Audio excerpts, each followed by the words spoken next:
Bueno, y una cosa que digo siempre, que el problema del cambio climático es tan grave que debería abrir todos los telediarios cada día. Cada día. Uno de los problemas que nosotros vemos, los que trabajamos en institutos de investigaciones ambientales, es que básicamente cuando tú vas a estudiar pues cualquier componente del sistema climático terrestre, ves cambios muy profundos, cambios muy importantes y a veces cambios muy rápidos que son indicativos de tendencias muy preocupantes, ¿no?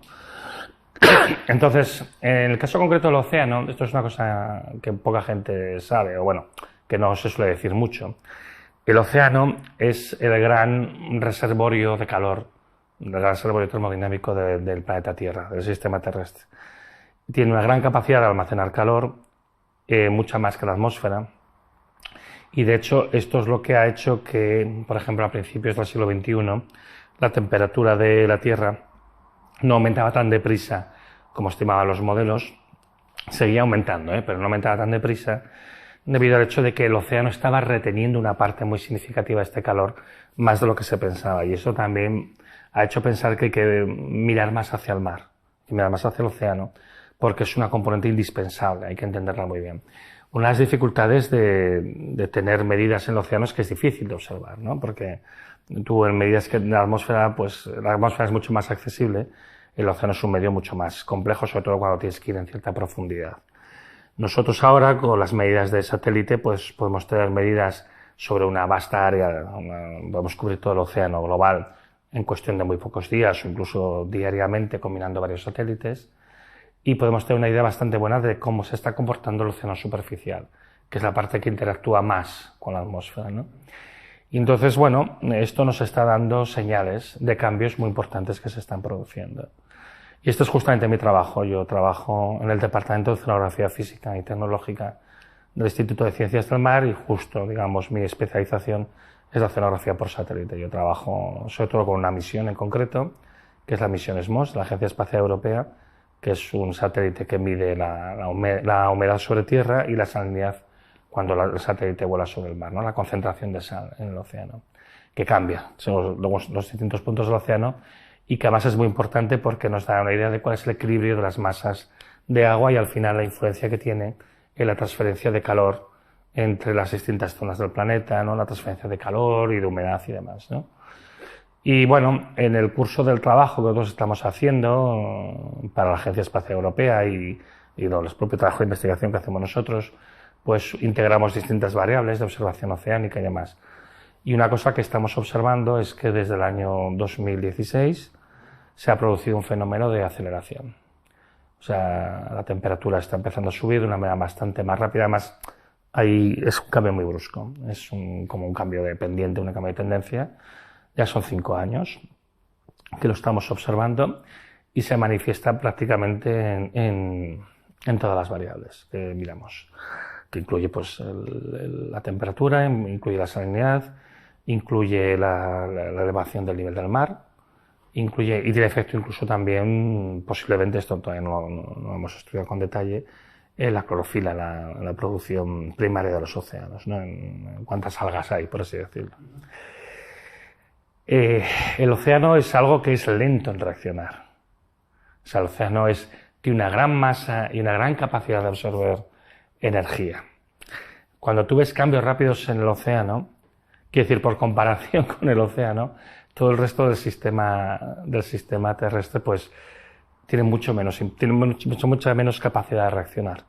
Si el océano empieza a experimentar cambios rápidos, el resto del sistema, sobre todo la atmósfera, digamos, experimentará cambios muchísimo más rápidos. Entonces, los cambios que estamos viendo pueden ser simplemente un pequeño ciclo, lo que pasa es que tiene una amplitud, una desviación es grande, no estamos hablando de pequeños cambios. Si se mantienen en el tiempo, si siguen la tendencia que se está marcando actualmente, y por desgracia pues no parece de momento que esté cambiando, se anticipan cambios drásticos a nivel del clima del planeta y a nivel del tiempo meteorológico incluso. O sea, si no hay un cambio de tendencia en los próximos pocos años, pues se podría llegar a una situación de desestabilización climática irreversible de todo el planeta. Y esto en principio es lo que estamos viendo ahora. Y además, bueno, estamos viendo pequeñas manifestaciones parciales en ciertas partes del océano. Yo qué sé, ¿no? Pues la extensión de lo que se llama la zona de la mancha fría del sur de Groenlandia, que lo que nos indica es que se está frenando la corriente termolina. La corriente termolina es el gran redistribuidor de calor y de humedad hacia Europa, sobre todo Europa central, con lo cual si esto se detiene o se desvía, pues querría decir que ahí la temperatura curiosamente bajaría, pero al mismo tiempo sería más seco, con lo cual seguramente las cosechas fracasarían y demás. Pero en general el hecho de que el océano está, digamos, de alguna manera sobrecalentándose y mostrando una aceleración de la cantidad de energía que está absorbiendo y demás, lo que puede indicar es que se trastornen completamente los patrones de circulación de la atmósfera y entonces, en cierta manera, sería como decir que se acabaron las estaciones. Tenemos que pensar que la civilización humana, que nos parece algo eterno y durable, tiene 10.000 años, básicamente desde que se acabó la última glaciación y que se inauguró el Holoceno. El Holoceno es un periodo geológico caracterizado por una gran estabilidad, la gran estabilidad climática, ¿no? La repetitividad de las estaciones ha permitido crear el cultivo, ¿no? Porque no antes del Holoceno, no antes del principio del Holoceno, los seres humanos no inventaron la agricultura, quizá porque antes no era posible, quizá porque antes no tenían estos patrones repetitivos de estaciones y demás, ¿no? Y bueno, también en parte porque tampoco podían colonizar Europa, porque Europa estaba cubierta por un manto helado, ¿no? Pero bueno, la idea de tener estas estaciones repetitivas que te permiten desarrollar la agricultura, la ganadería y demás, ha sido favorecido por unas condiciones climáticas concretas y específicas.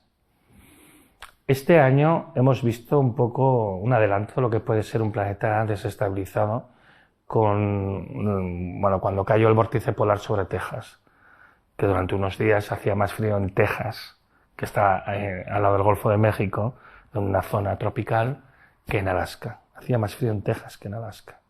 Y además murió mucha gente y se causaron grandes problemas sociales. La situación a la que podemos acabar yendo es que esto sea algo frecuente, cada año. Que tengamos varias situaciones en las que vengan masas de aire frío que vienen de los polos y compensadas por masas de aire caliente que van allí y acaban de derretir el polo y acaban de alterar la circulación termolina y acaban de alterar todos los patrones atmosféricos, ¿no? Entonces, los indicios que estamos viendo nos muestran una aceleración. ¿Aceleración de qué? De la desestabilización climática, desestabilización de la predictibilidad. Y esta desestabilización, esta pérdida de la predictibilidad de los patrones de las estaciones, pues puede querer decir el fin de la agricultura.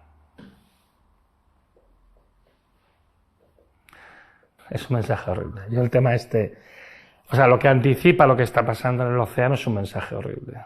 Es un mensaje horrible. El océano tiene mucha inercia. Entonces, si el océano va en una dirección, todo el planeta va en esa dirección.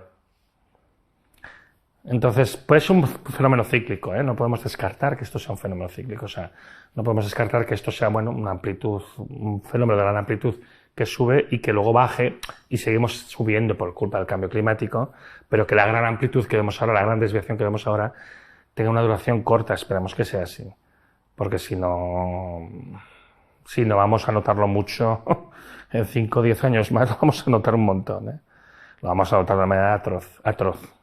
Además, una cosa que hemos hecho muy bien, vamos a conseguir tener que hacer frente al problema más grave de nuestra civilización, que es la lucha contra el cambio climático, cuando menos recursos vamos a disponer, porque vamos a estar en medio de la crisis energética y de materiales.